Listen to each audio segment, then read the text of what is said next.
नमस्कार, हमारे digital platform में आपका स्वागत है। नजर डालते हैं हिमाचल प्रदेश की आज की 10 बड़ी और अहम खबरों पर। जहां सियासत में बयानबाजी है, गांव में विरोध की आवाज है, देवभूमि में शिवरात्रि की रौनक देखने को मिल रही है और बर्फबारी के बाद राहत की खबर भी सामने आई है। तो चलिए शुरू करते हैं।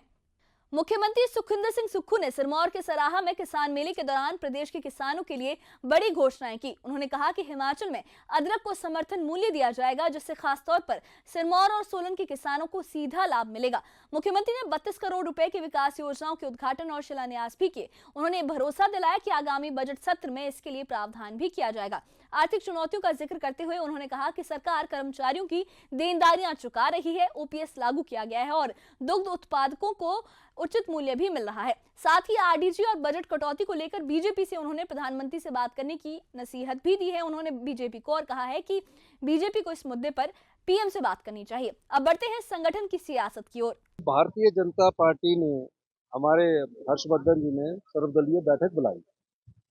आज मैं उनसे ये पूछना चाहता हूँ कि जो प्रदेश सरकार का वित्त वर्ष 2026-27 में 8 से 10 हजार करोड़ रुपया जो बजट से काट दिया गया है, 27-28 में भी 8 से 10 हजार बजट में कट जाएगा, 28-29 में भी 10 हजार से बजट में कट जाएगा और 30-31 में भी बजट में कट जाएगा, यानी कि 5 साल में 50,000 रुपये करोड़ कट जाएगा।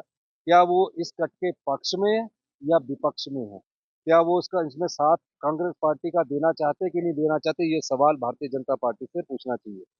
क्या वो आरडीजी बहाल करने में जाएंगे कि नहीं जाएंगे, जिसका कि हमें 1952 से कानूनी अधिकार है, आर्टिकल 275/1 के तहत देंगे कि नहीं देंगे, ये पूछना चाहिए।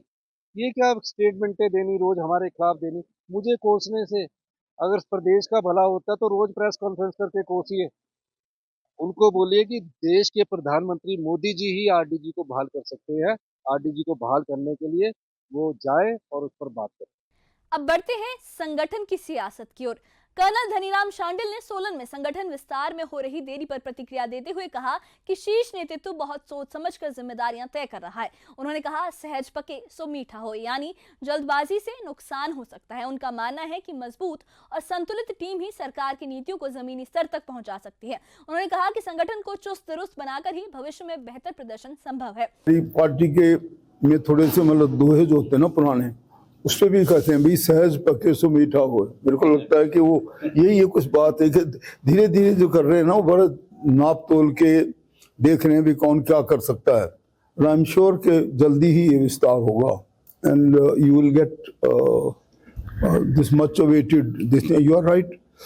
इनफैक्ट ये गलत प्रश्न नहीं है, बहुत अच्छा प्रश्न पूछा आपने कि हम लोगों को अब जल्दी से ही संगठन को मजबूत करके ग्राउंड पे उतरना चाहिए, ताकि ये सरकार जो इतना कुछ काम कर रही है दोबारा रिपीट हो सके। हम जरूर देखेंगे कि जल्दी संगठन चुस्त दुरुस्त हो, ताकि आगे के लिए भी लड़ के फिर दोबारा कांग्रेस सरकार ही आए और आपको जितने प्रोजेक्ट अभी लगे उससे दुगने प्रोजेक्ट और मिले, ऐसा मेरा मानना है। अब चलते हैं देहरा, जहां महिलाओं ने मोर्चा खोल दिया है।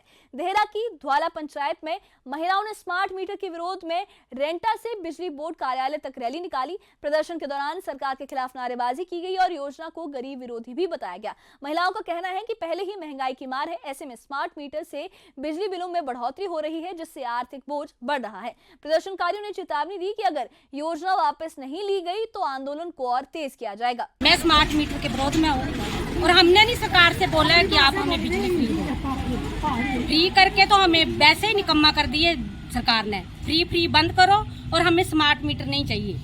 अब बात बिलासपुर की करेंगे, जहां मनरेगा को लेकर हुंकार भरी गई है। बिलासपुर की तलवाड़ा पंचायत में मनरेगा बचाओ संग्राम के तहत सैकड़ों महिलाओं ने प्रदर्शन किया। वक्ताओं ने आरोप लगाया कि बजट में कटौती और काम के दिनों में जो कमी से ग्रामीण परिवारों की आजीविका है प्रभावित हो रही है। नेताओं ने मनरेगा को ग्रामीण अर्थव्यवस्था की रीढ़ बताते हुए लंबित भुगतानों को जल्द से जल्द जारी करने और पर्याप्त काम उपलब्ध कराने की मांग भी की। महिलाओं ने साफ कहा कि अगर समस्याएं दूर नहीं हुई तो आंदोलन व्यापक किया जाएगा। अब रुख करते हैं आस्था की नगरी कुल्लू का। भूतनाथ मंदिर में महाशिवरात्रि को लेकर तैयारियां पूरी कर ली गई हैं। मंदिर कमेटी के मुताबिक सुबह 4 बजे आरती के बाद ही श्रद्धालुओं के लिए कपाट खोल दिए जाएंगे। श्रद्धालुओं के लिए फलाहार और प्रसाद वितरण की व्यवस्था भी रखी गई है। बुजुर्गों और गर्भवती महिलाओं के लिए विशेष सुविधा दी जाएगी। दोपहर बाद संगम महादेव और अन्य देवी देवताओं का देव मिलन भी होगा, जिससे वातावरण पूरी तरह से भक्तिमय रहेगा। अब चलते हैं छोटी काशी मंडी की ओर। मंडी में देव कमरूनाग के आगमन के साथ शिवरात्रि महोत्सव की शुरुआत मानी जाती है। डीसी अपूर्व देवगन ने विधिवत पूजा अर्चना कर उनका स्वागत किया। देव कमरूनाग की छड़ी को टारना माता मंदिर ले जाया गया, जहां वो 8 दिनों तक विराजमान रहेंगे। प्रशासन के मुताबिक 216 पंजीकृत देवी देवताओं को इस महोत्सव का निमंत्रण दिया गया है। 16 फरवरी को भव्य जलेब के साथ महोत्सव का विधिवत शुभारंभ होगा। अब चलते हैं नूरपुर की ओर। डिप्केश्वर महादेव मंदिर में महाशिवरात्रि को लेकर व्यापक तैयारियां की गई हैं। मान्यता है कि यहां गुफा से निकलने वाला जल स्वयं शिवलिंग का अभिषेक करता है।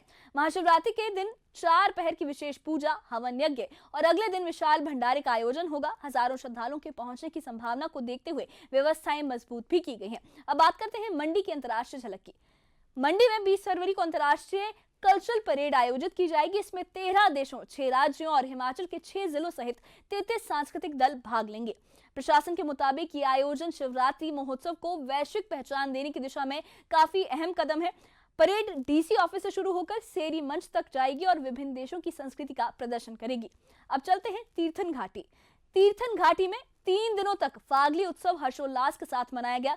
लकड़ी के पारंपरिक मुखौटे पहनकर नृत्य किया गया, जिसे देखने के लिए देश भर से पर्यटक पहुंचे। इस उत्सव में देव पूजा, नाट्य और पारंपरिक व्यंजनों का विशेष महत्व रहा। विशेषज्ञों ने इसे हिमाचल की जीवन सांस्कृतिक धरोहर भी बताया। और अब आखिरी अपडेट जो है वो लाहौल स्पीति। भारी बर्फबारी के बाद अब लाहौल स्पीति में स्थिति सुधर रही है। प्रशासन के मुताबिक 280 में से 84 संपर्क मार्ग बहाल किए जा चुके हैं और बाकी पर काम जारी है। राष्ट्रीय राजमार्ग 3 के निरीक्षण के बाद 16 फरवरी से केलांग कुल्लू बस सेवा शुरू करने का फैसला लिया गया है। इससे छात्रों, कर्मचारियों और व्यापारियों को बड़ी राहत मिलेगी और जनजीवन सामान्य होने की दिशा में भी ये एक अहम कदम माना जा रहा है। तो ये थी हिमाचल प्रदेश की आज की 10 बड़ी और अहम खबरें। सियासत, समाज, संस्कृति और प्रशासन की हर अहम अपडेट हमने आपके साथ साझा की है। ऐसी ही खबरों के लिए हमारे चैनल के साथ बने रहिए, हमारे चैनल को सब्सक्राइब करिए। इस बारे में आपकी क्या राय है, हमें कमेंट बॉक्स में अपनी राय जरूर बताइए और हमारे चैनल के साथ बने रहिए। शुक्रिया।